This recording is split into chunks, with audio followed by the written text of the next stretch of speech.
Right. Okay. Many thanks for joining us here today in this AI seminar. Today, yeah, here it is. Today's speaker is Professor Sophia Ananiadou from University of Manchester in the UK. And Sophia is a world-leading expert in natural language processing and text mining, especially applied to biomedicine. I know Sophia from her work on information extraction and scientific discourse analysis in the context of systematic reviews and automation systematic reviews, but she has done a lot of work beyond that, especially in other tasks such as emotion detection and computational terminology in different areas of medicine or biomedicine, including semantic search, knowledge graph construction, pathways and database curation, in domains such as biology, cancer, public health, biodiversity, and even in history, so outside of the biomedicine sphere. Sophia is the director of the UQ National Center for Text Mining, is the deputy director of the Institute of Data Science and AI at the University of Manchester, and probably the highest recognition of all is she's a Alan Turing Fellow. So without further ado, I leave the floor to Sophia, that is going to talk about bridging the gap between text and knowledge. Sophia, I stop sharing now, and Yeah. I'll let you share the screen. Thank you, Sophia. Right.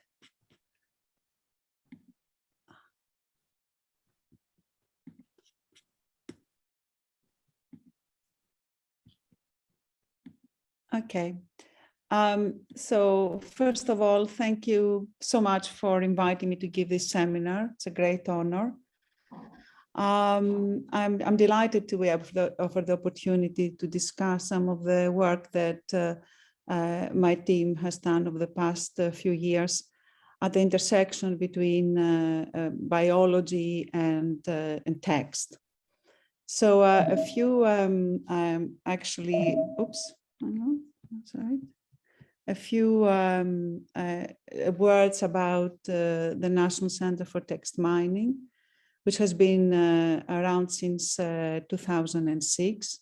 The aim is to combine natural language processing and text mining methods for different applications. So it's fundamentally doing natural language processing. And we have developed resources, text mining infrastructure and tools, and of course, devising new methods to support biomedical research. Some of the work that we have done, I will discuss today, especially around information extraction, name entity, relation extraction, event extraction, but also there are other developments like, for instance, systematic reviews, which I will not discuss at all today, but also the emotion detection on mental health and different novel crowdsourcing techniques, how to develop label data, terminologies, and knowledge graphs. So most of the things that and the tools that I will describe there on our website, and the systems as well, we have developed that on the website. So why bridging the text with knowledge? So first of all, it is a non-trivial mapping to have knowledge as it is encapsulated in, for instance, in biology or in medicine or materials in any other discipline with scientific text. So in knowledge, we have also knowledge bases, databases, ontologies, and the mapping, as we will see today in my talk, is not always trivial, especially as we have to deal in text, identifying entities, identifying the relations between the entities, and also more complex relations, which we call events. So In order to exemplify that, I will mention, I'll give you the first example, which is actually pathways in text. And most of my talk would follow, not of course on biology, but will give you the example why it was important for us to devise methods to link the information between models and text. So if we think about biological systems, but we can think about other systems which actually develop models, they typically drive our understanding of how, in general, systems work. There could be systems medicine, systems biology. And typically, they're used to dissect different types of mechanisms. In this case, what drive, for instance, diseases, what directs the drug discovery, or what, for instance, engineer industrial biotechnology cell factories.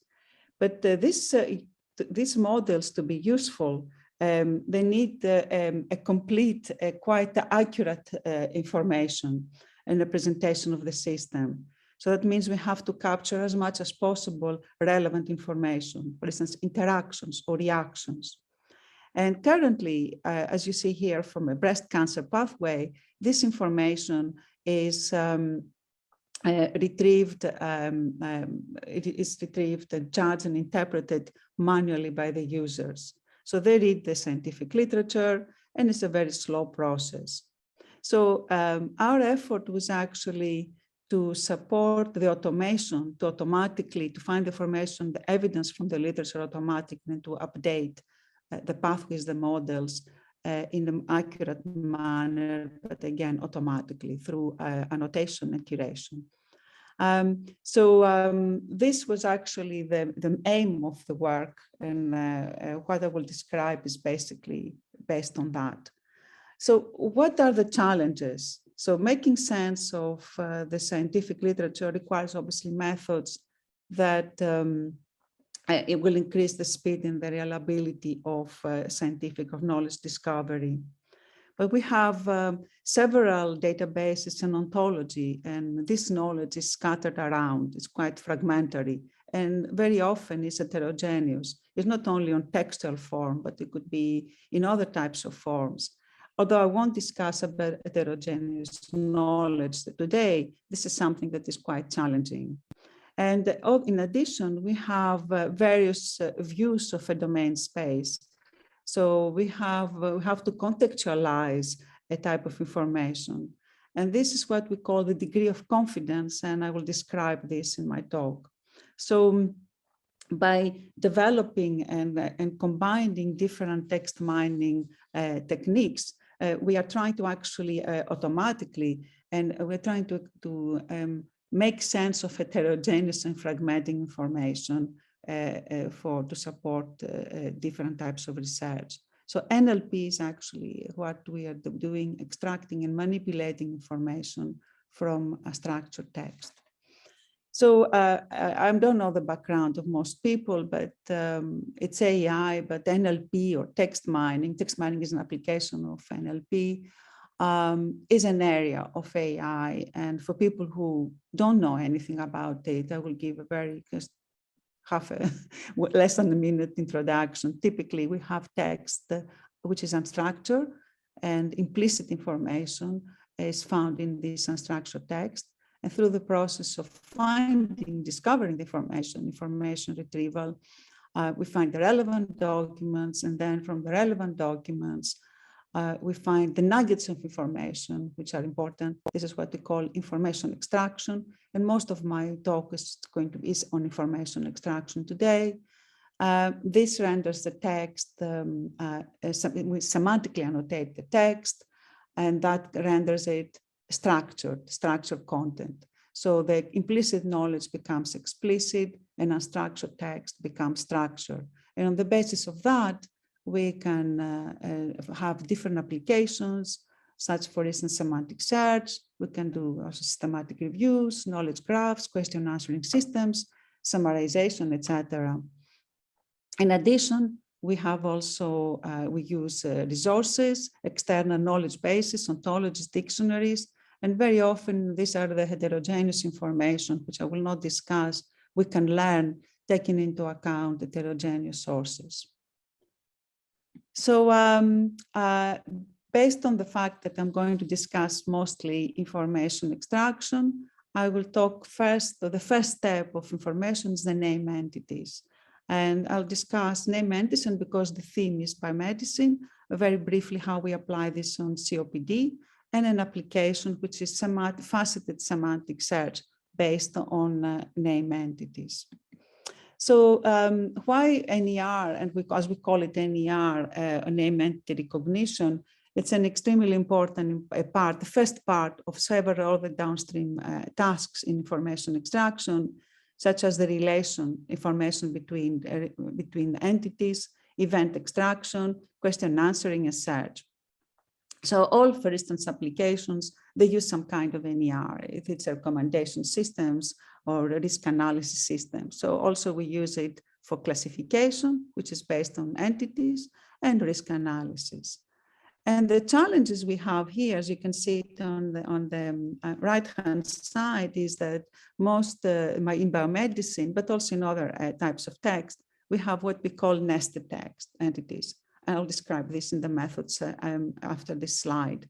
So this is an example. If you have mouse interleukin-2 receptor alpha gene expression, protein, as you can see, is contained within DNA. So it's a nested entity. So we have to be able to identify both the nested entity and the outer entity.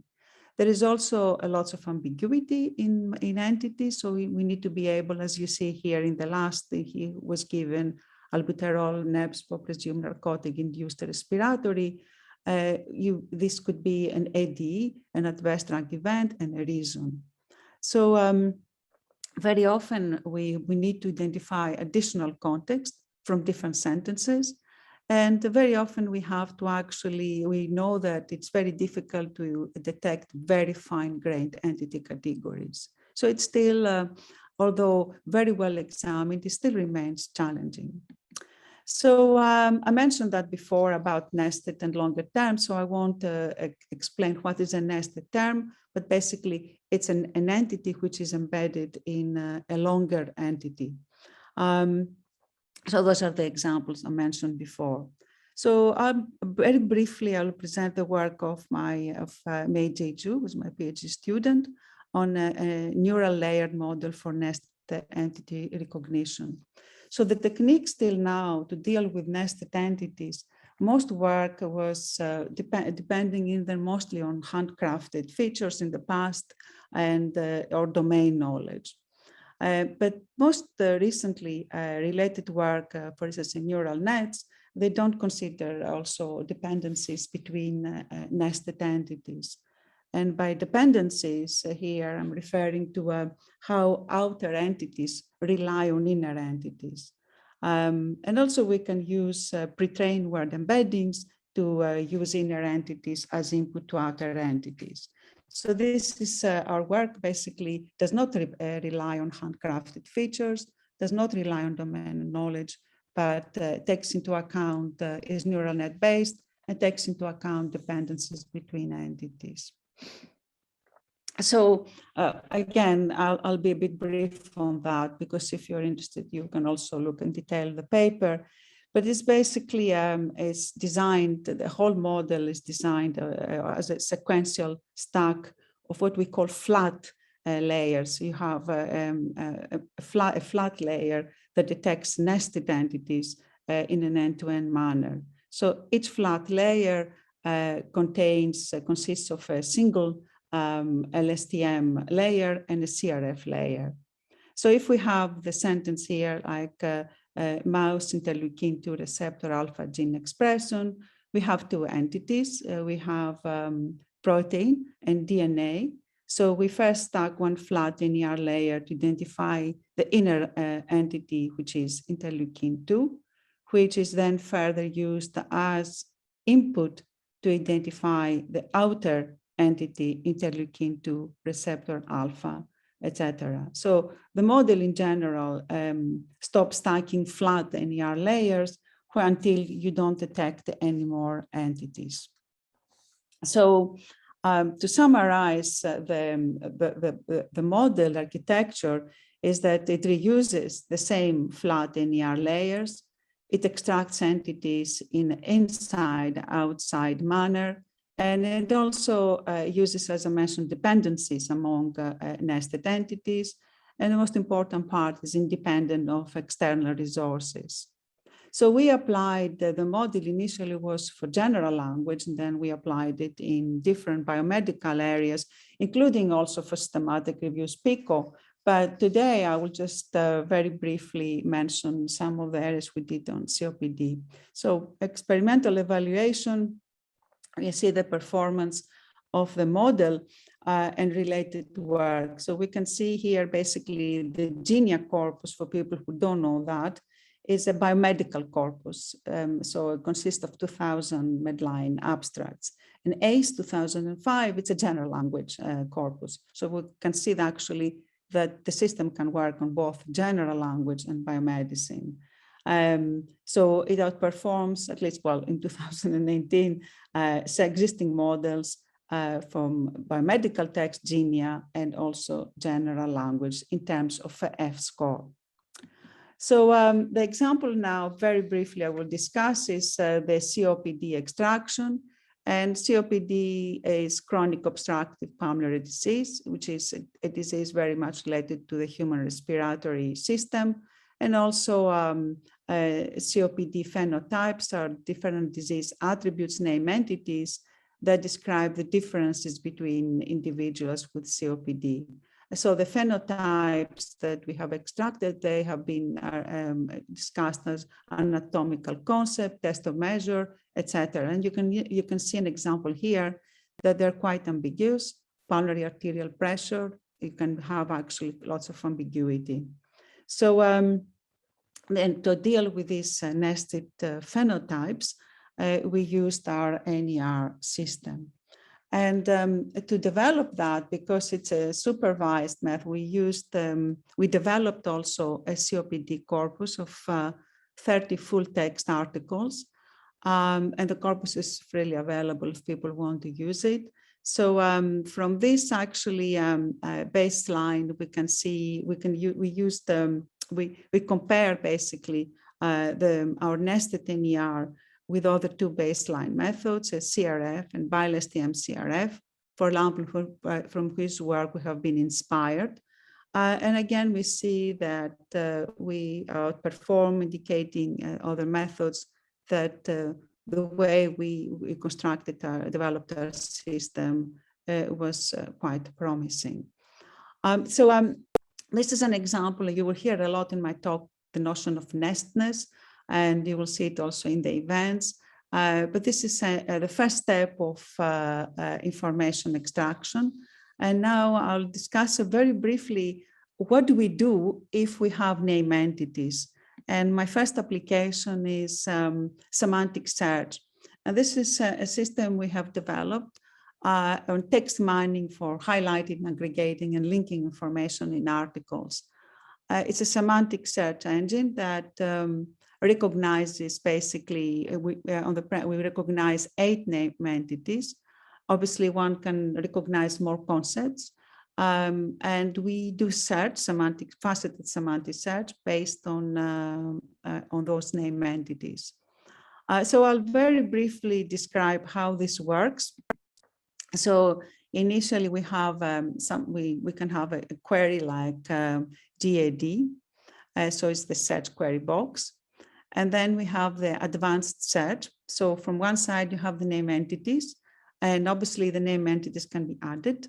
And then the article metadata that we find in PubMed, like year, journal, author, mesh terms, etc. So the advanced options actually here are telling us that if, for instance, I put GAD, I find 8,000 abstracts. Here we see the main results. And here we see also on the right-hand side, the entity facets. So if I select the gene, GAD, and of course, this is an acronym, is glutamate decarboxylase, or it could be also a disease. So Now, I want to focus a bit more on the acronyms as well, because it allows me, the system, to actually to look at the different facets. It could be an acronym meaning two separate things. So here, if I click a bit, oops, sorry. So here I have, for instance, 8,000 abstracts from GAD. And I can also look at the abstract focus and see the highlights. So here I have on diseases and genes, but I can highlight the other entities. So I see the abstract highlighted with different name entities. I can also click and access to the PubMed article. And also all our name entities have been linked to different databases. So here, I can link with the database and find an information about the specific entity. Here I have the choice to also look at GAD as initially it was like a disease with anxiety and depression, but also it's associated with a gene, if I expand the acronym. In order to do that, we used acronym recognition and acronym disambiguation, which is one of some of the services we have on our at NACTEM, but these are on the back end. So basically by doing acronym recognition and disambiguation, we can support actually to identify acronyms and what type of name entity they're referring to. By disambiguating also the acronym, we can really focus down from 8,000 abstracts to 1,000 abstracts if we are referring to the gene. This is very important, especially if we're doing search and also for systematic reviews, because we want to increase specificity. And it's very important in querying to be able to do that by, for instance, one of the variability of concepts is actually acronyms. So if we find the co-occurring entities, we have, as I said, we can combine by genes and also disease. And we narrow down basically the information in searching diseases and also genes. So this is, to sum up here, this is the first part of my talk about name entities. It's a fundamental step in information extraction. And I mentioned how we applied the general model of neural nested name entity recognition to a biomedical problem, which is COPD, and how also this has been applied to a service, to a practical system doing faceted semantic search. The next part of my talk deals with relations. And there are two types of areas, again, is biomedical, but one is on sentence level and the other is on document level. Relations are, again, extremely important for many tasks, for event extraction, question answering, and lots of applications, for instance, constructing a knowledge bases, finding different associations, literature-based discovery, etc. So in this part, I will discuss mostly about relation extraction from clinical records. So in this case, to be able to investigate relation extraction in electronic health records, we have several challenges. And the first challenge is that we don't have much context. So it's usually not present, as we can see in the example of Bactrin and rash. So humans infer the relations between Bactrin and rash as a result of an allergy. However, of course, this is quite difficult to model. But also we have different patterns, which are quite systematic and express relations between entities. So we have here drug and strength and form. And these are actually quite in medical prescriptions. These are quite systematic, so we can actually take advantage of that. The work that I'm going to present is actually a participation that my team did in N2C2 shared task. And basically we analyze this, we used as a data set these chart summaries from MIMIC2, where you have one adverse drug event per summary. And as you can see here, actually, this was actually the annotated documents. The data used, of course, this chart summary, but as we can see from the different statistics, duration and ADE are the least frequent, and the ones we had to identify are the least frequent entities. And as a consequence, the relationships between duration and drug and AD and drug are at least frequent relation categories. So obviously lots of people in our field in natural language processing have worked on relation extraction. And here I'll present the work of Fenia Christopoulou on walk-based model on entity graphs for relation extraction. Most approaches assume typically that the main challenge is that existing basically approaches assume a single pair, a relation pair per sentence. And again, they don't look very much at the dependencies among pairs, but we can leverage, we can take advantage of this dependency of these actually pairs that exist between different entities to infer new relations. So this is the main work. So a relation between an entity pair can be supported by coexisting pairs in the same sentence. And in addition, most approaches depended on domain-specific syntactic tools, and in our case, we did not. So let's look a bit more in detail how it works. So in this example, for instance, we find the relation between hypotension and atropine. But if we look at this, it's quite far away, basically. It's not so evident where there's a relation between hypotension and atropine if we just look at the sentence. But if we look a bit more closely, we can use what we call the intermediate associations between hypotension and atropine. So we have hypotension and dopamine, which is with evidence went down, and dopamine and atropine. So the evidence is required. So we can then infer the relation between hypotension and atropine. And this is very important when we don't have enough contextual words in a sentence, but we have multiple entities. So for instance, in that setting, we can use, for instance, additional drug-drug interactions to create paths, even if they're not annotated in the sentences. So the method is, as I said, is basically it's a graph-based. We map a sentence into a directed graph structure. The nodes are the entities, and the edges are the representations of the relations between them. So we consider medication and AD and drug interaction. So in this case.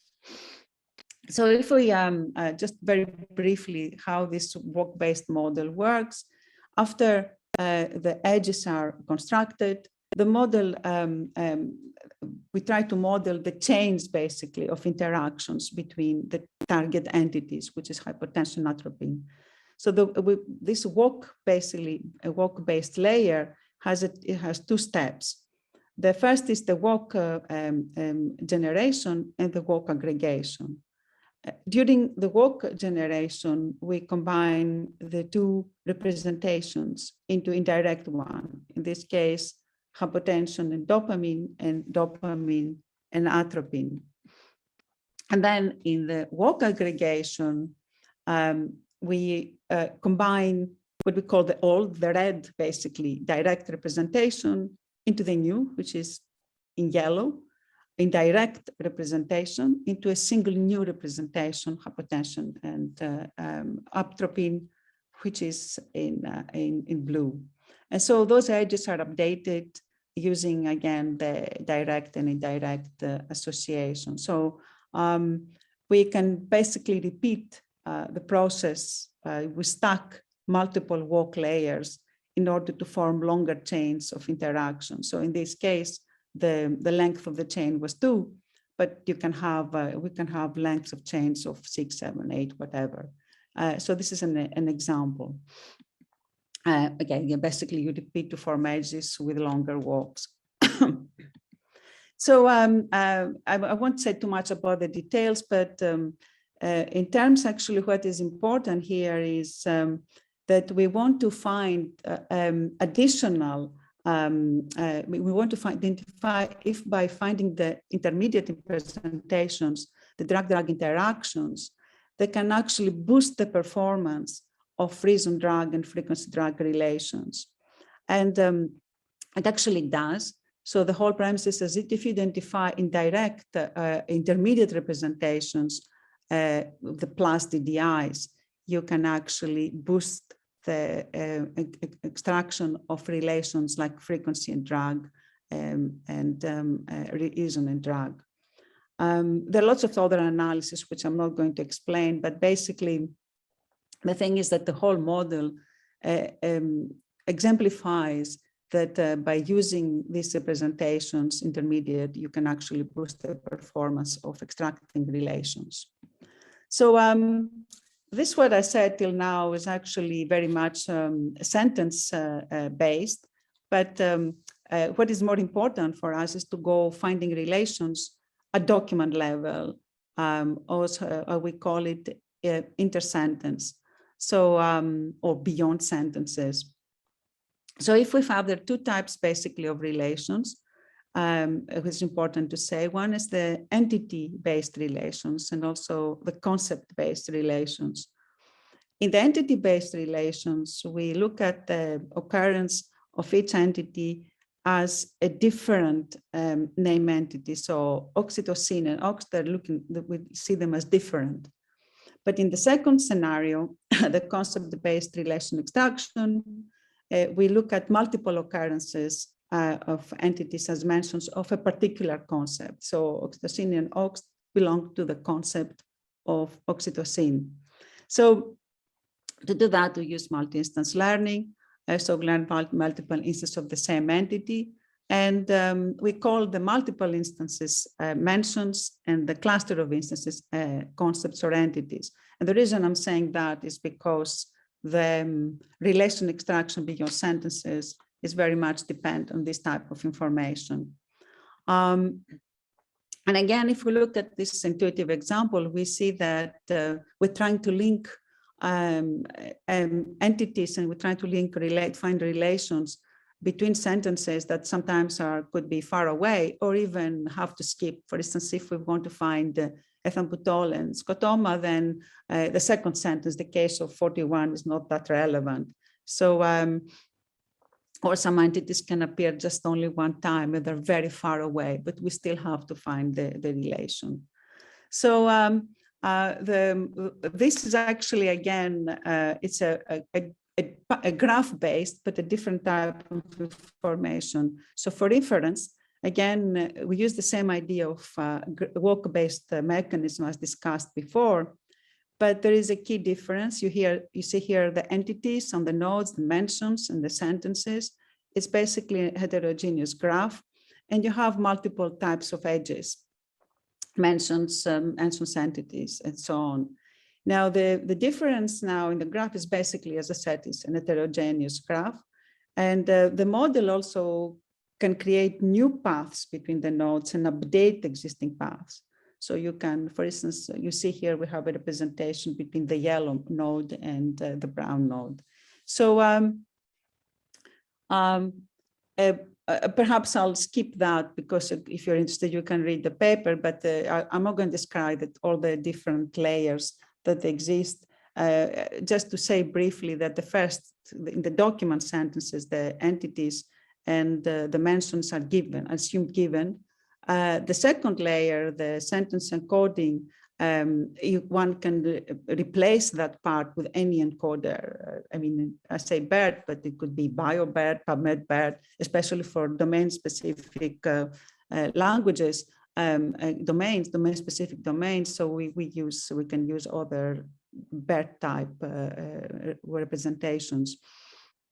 So the graph construction layer is what I said, construct a document level graph with different types of nodes and edges, as I explained before. And the inference is like the paths that between the concepts of interest, and then the classifier where we classify the different resulting representations into different relations. So the model, basically, the difference here is that It encodes the information into edge representations rather than node representations. That's the main difference from other types of models. So for experiments, we did two types of evaluation. Was one humanly annotated, the chemical disease corpus, and the other one was on distantly supervised, was automatically annotated gene disease. So we compared the model with different state-of-the-art approaches, and those are too many details. But the baselines we use, which is the one I highlight, the proposed model, the edge-oriented graph, but one has we compared it with a fully connected graph.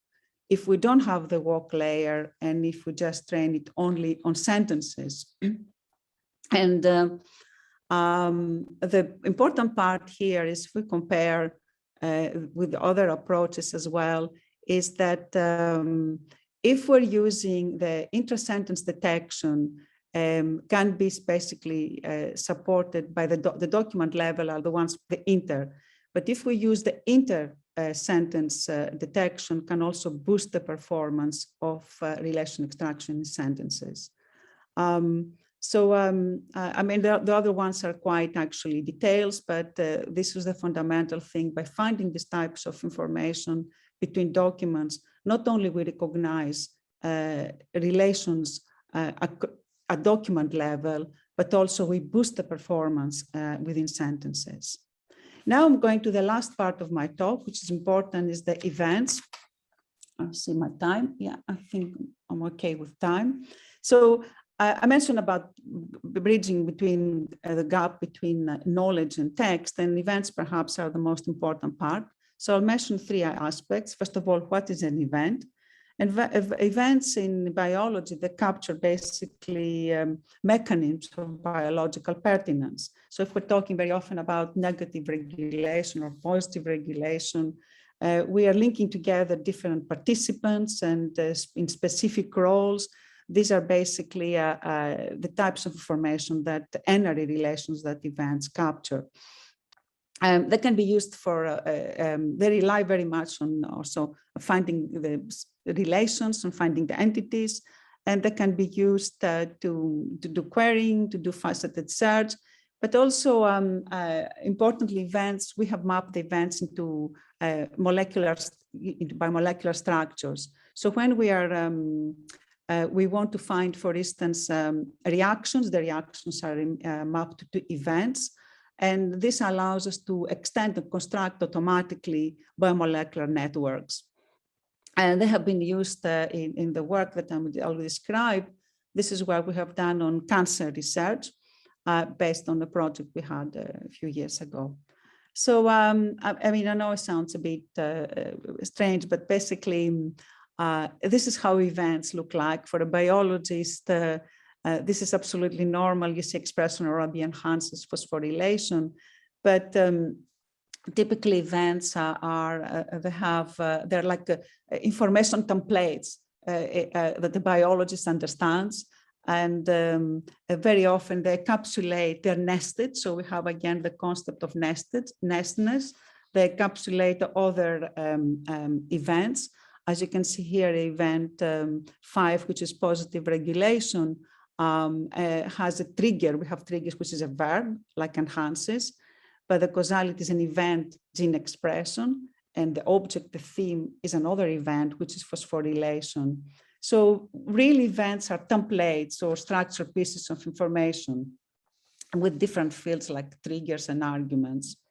So again, one tool that we have developed very recently, it's called this deep event mine, and detects events with an end-to-end joint learning manner. So again, the notion of flat and nested is quite important. So if we see here, the flat event is cell transformation, has the trigger transform, and it has a theme argument, which is actually from a cell entity, erythroid cells, and the positive regulation transform is a nested event. So we have cell transformation on one side, event with its theme, but also you have organism entity as its cause. And in this example, transform, which is very common in this field, you have two triggers that they share the same textual span. So cell transformation and post-transform regulation have the same textual span transformed. So we call these triggers also nested triggers, which allow us to deal with multiple events indicating the same phrase. And again, I'm not mentioning again, but as you see, the name entities is also a nested entity. It has two basically gene or gene product, RBA and Maya B. The deep event mine, and again, if you were interested in the details, this has been published in bioinformatics, again, consists of different layers. First of all is BERT that assigns contextual representations to subwords. Then we have the entities and the triggers that I mentioned before, roles, semantic roles, and event layers. So I mentioned nested triggers and entities. So the model recognizes, extracts nested entities, nested triggers and entities at once. To allow us actually to utilize all subwords, all subword information inside a target candidate. And then we have the role layer, which tells us about all triggers and arguments, and the event layer that finds all the combinations of roles to construct an event. So again, the comparison is about data sets we have also developed. And it shows that by using the deep event mine, comparison to similar systems outperforms slightly. Those are not so easy to develop, basically to have performances as in relation. So 63 and 61 it's pretty good. We also noticed that the performance have performance gains when we ensemble different versions of deep event mine with different event data sets. But this is a step now. The important part is now that once we have extracted events, we start doing information extraction based on events. And the events are very important for us because we map the events to the biological reactions. So when I talk about binding and positive regulation, which is a reaction in pathways, it's actually expressed in text in events. But if we look at the sentences, like as you see here, based on our experiments, and you see it binds weakly, or investigate whether it binds, we find that there is much more to just extracting the events. We want to find out what type of knowledge it is, an observation, but here I'll focus on one specific type, the certainty or uncertainty of the event. Some people call it modality, or also we have the polarity, which is something negative. So for us, it's important to contextualize the event even further by adding this type of certainty dimension. And I'll skip that because we have done this before. You can even have more dimensions by certainty, like manner, source, knowledge type, which I won't mention here. So and this is actually, if we look at the uncertain dimension, it could be strong speculation, it could be an investigation, it could be certainty, it could be probability. Why do we care about this? If we try to rank the types of events I was discussing before, for instance, to find which one is the most plausible and which is the most important to retain in a system or in a pathway construction, we would like to have the one that it's actually, we know that is more certain than uncertain. So it's not only extracting the information, but to also we want to be able to find a way to infer a consolidated uncertainty value as a representative instance of this claim. For instance, BRAF is required for me binding to MKM2. I won't go through the details of that. We had, of course, a way of extracting identification, uncertain identification from text. this was basically looking a lot at the examples of the shortest dependency path from to find queues dependency, uncertainty queues, and also based from event trigger, as we saw before. An event trigger could be binding and effects.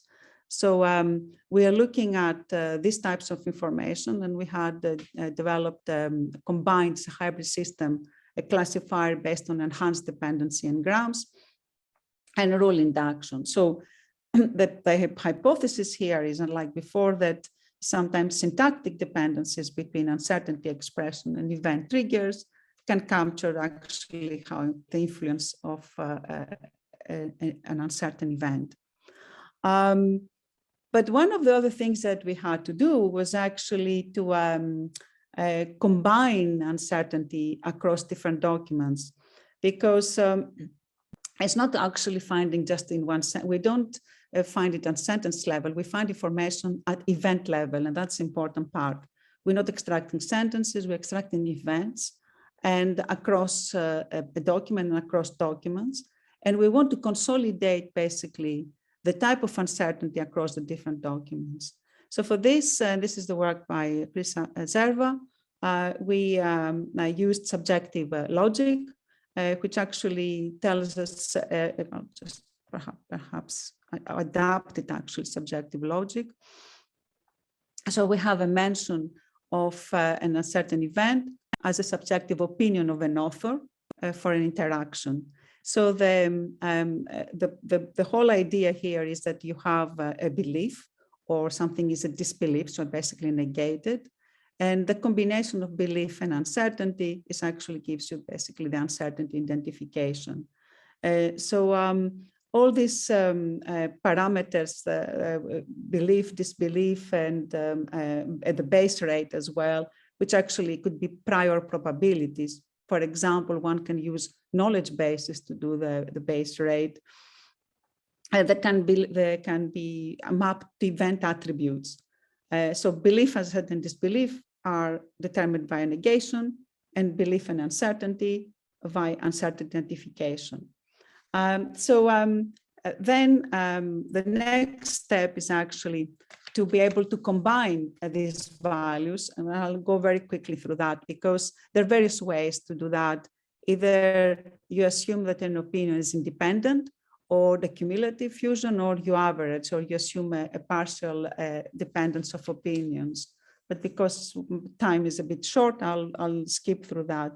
In general, we found that averaging fusion is perhaps slightly better than cumulative, but again, it depends on what one wants to do.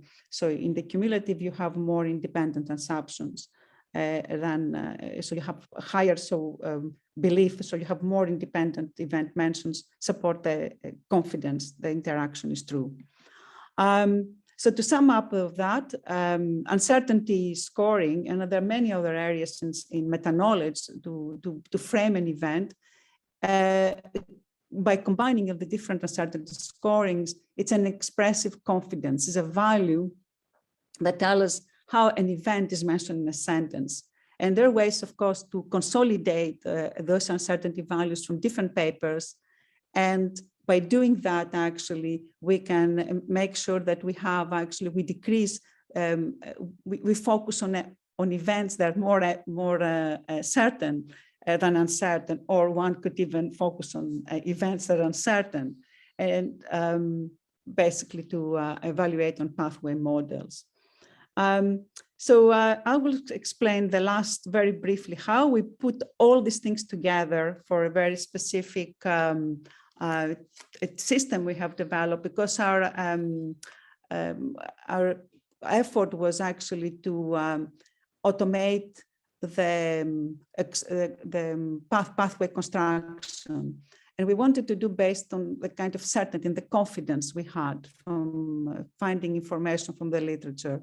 So the Elite Path Explorer combined the events, the entities, and all the things that I mentioned before into, and of course the uncertainty, into identify basically automating, reconstructing the pathways.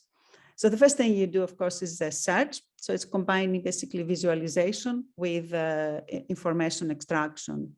And visualization is not only just visualization, it's interactive functionality. So the user is in the loop, and I think it's really very important in that process. So we discovered new interactions from the literature to augment a pathway, and we allow the user to corroborate, basically, to support our findings or not. So the models, there are different models in pathways, which I'm not going to discuss now, but just to give you an example how we start.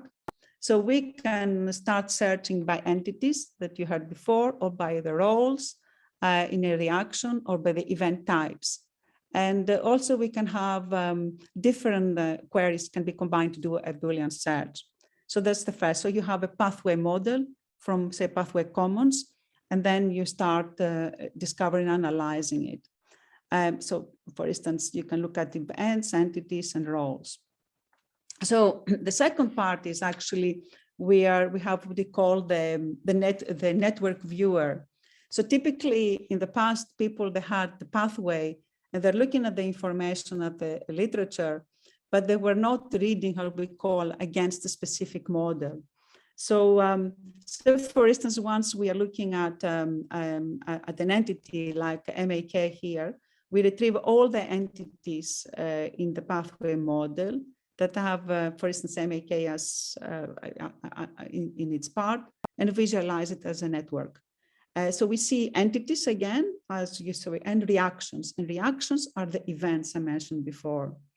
And we have different types of nodes between, the types are encoded in different way.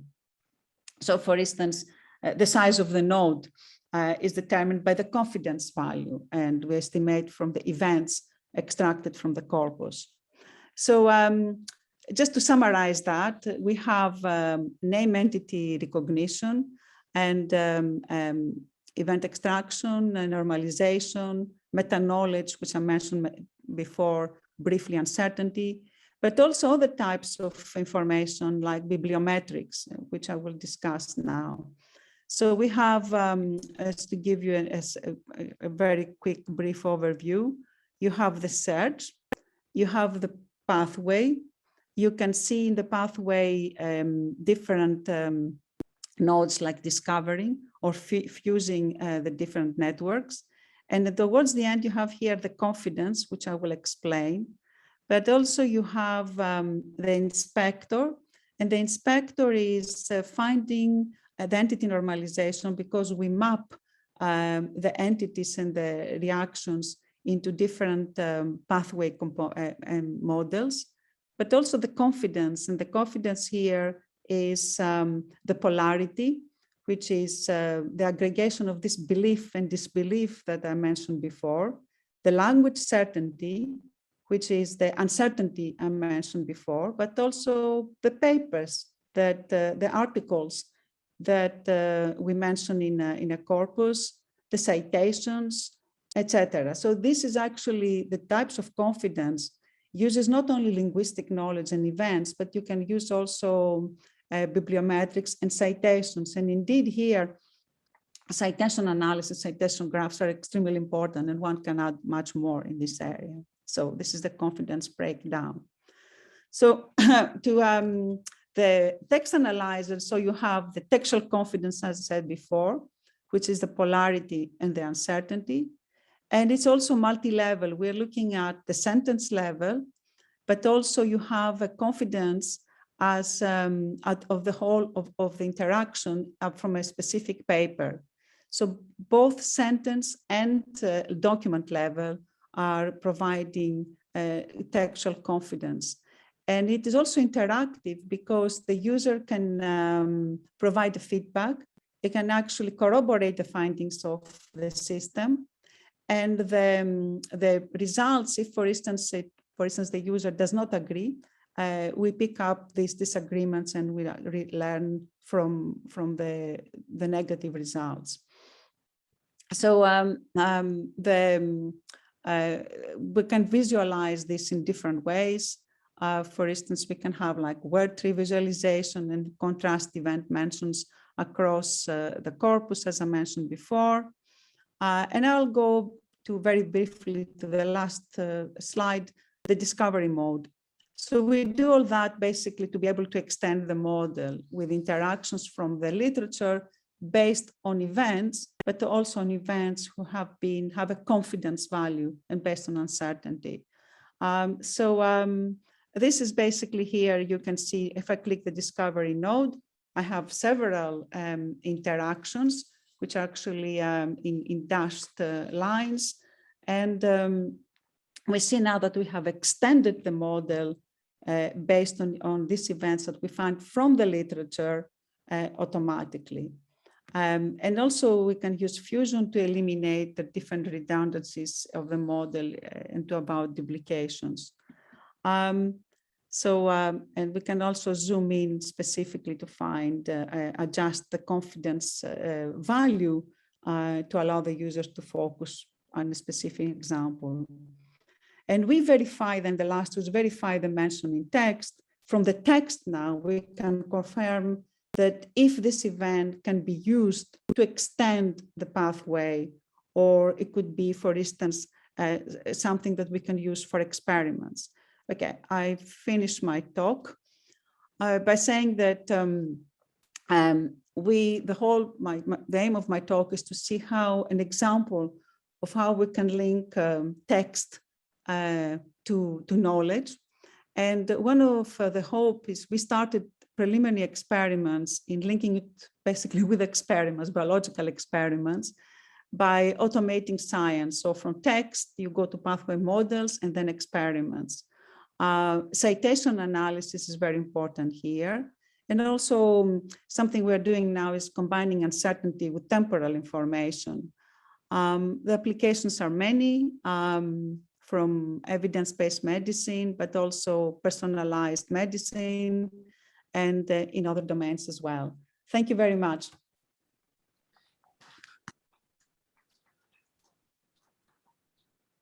Thank you very much, Sophia, for the great talk. It really gave us a very good walk through the research you do, your team does, and really how you moved from traditional NLP tasks like name entity recognition to really the distillation of knowledge and even creation of knowledge. That was really great to see.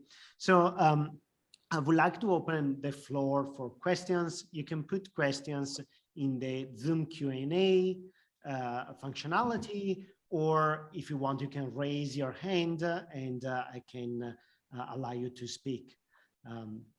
So if you have any question, please. Okay, I hope I didn't take too much time, so I just said, okay, I was on time, okay.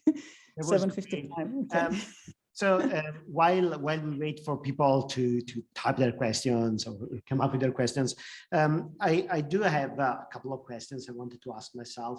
The first is that it's great to see that you translated many of your research techniques and findings into actual tools. And you know, this is something that resonates to many of us in this seminar series, because so this seminar series, a bit of background, this seminar series springs as one of the initiative of the UQ AI Collaborative Initiative, which is a UQ funded program of work that aims to translate the research excellence in AI that we have at UQ into actual prototype production-ready systems into actual impact. So the question I had in this respect was whether these systems that you have created are just demonstrators, or if actually you have managed to push some of these systems into production or system that do have a user base, and if so, what are the challenges that you faced when deploying AI products into production environments, into user-facing environments? Yeah, I mean, some of them, obviously, components of that are part. For instance, the Thalia is a search system, which is a live system, and we embedded it in other components in other systems that we productized. So parts of this, like the relation of the name entities, are integrated into products, for instance, that we're using with companies. Other things like, for instance, the Thalia system I mentioned is also a first part of a tool I didn't mention today at all, the robot analyst, which does systematic reviews. So between a prototype and using it in a large scale based system and creating a product, there is a gap. I mean, our aim was to actually develop, do research, which is translated into real applications as well. We're not doing applied research. I have to mention this core research, but it's very important as well to see to what extent this research can be useful for instance, different users. So the challenge is to answer that is, first of all, if you have a product, is to, as everybody will say, is to understand the requirements of what people want from natural language processing and for any system. And to also to make sure that you meet the requirements and expectations of users.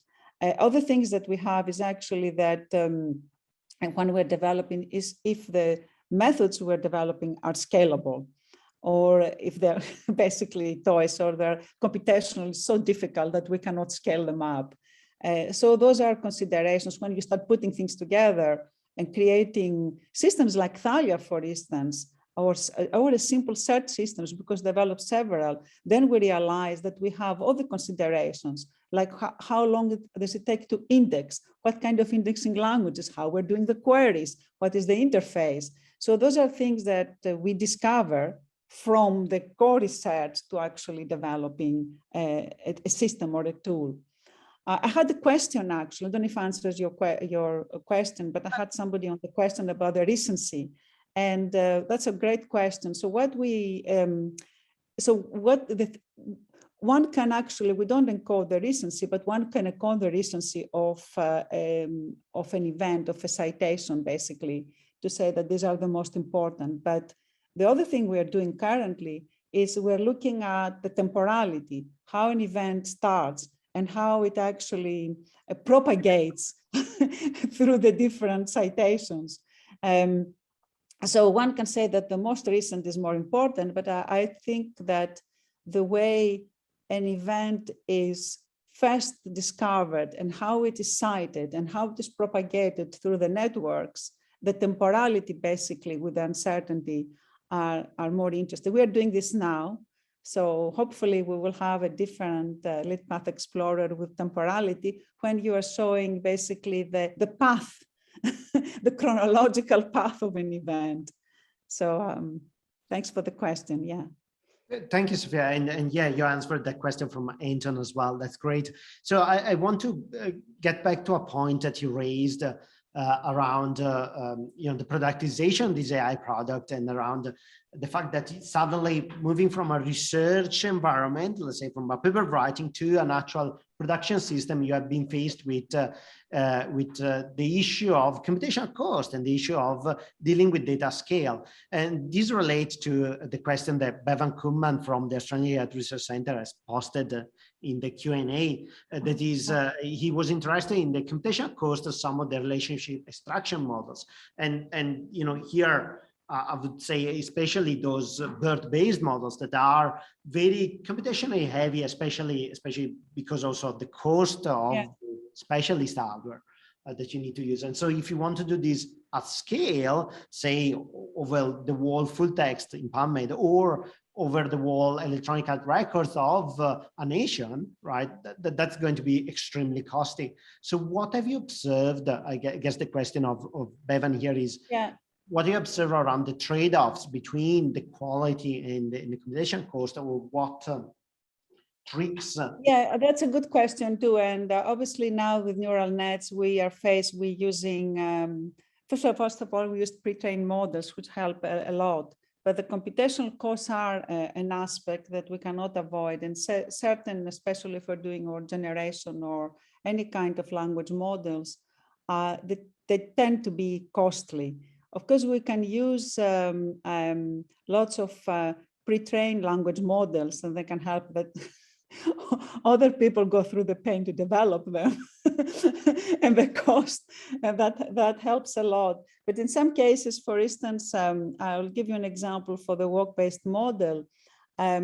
So for instance, this work, although it was 1 year, 2 years ago, it was actually computationally less costly because it used less parameters. So people, when you're developing a new methodology, you need to take into account the cost as well. I mean, if you need to use more, for instance, too many parameters, or if you want to use, for instance, it's very difficult to train or very expensive. This is the computational considerations. Very often people actually mention them. We mention in the papers about the amount of time and, how, the computational cost. But I think it is a fact, it is something we have to acknowledge with neural networks that is a major issue for our field. But at the same time, we have ways and facilities of using already models to support our research. That's and our methods.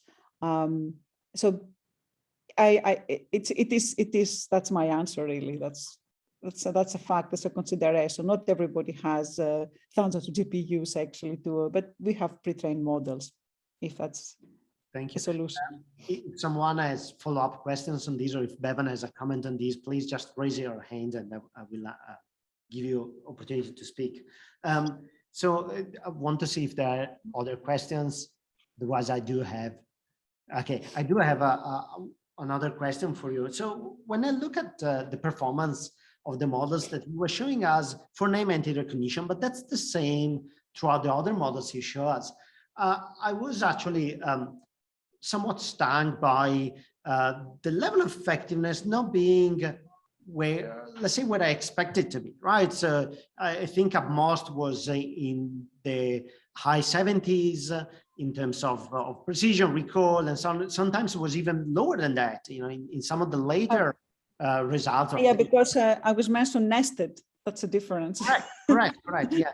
So yeah. I wonder, and you have developed, you have created very sophisticated methods, right? And this is the state of the art. So I was wondering, what do you think the implication of these, for example, not great recall, right? 75% recall means you're losing 25% of the cases. So what's the implication of these errors in the downstream task? If you think about, you show us that you were using the mental recognition for search, for semantic search.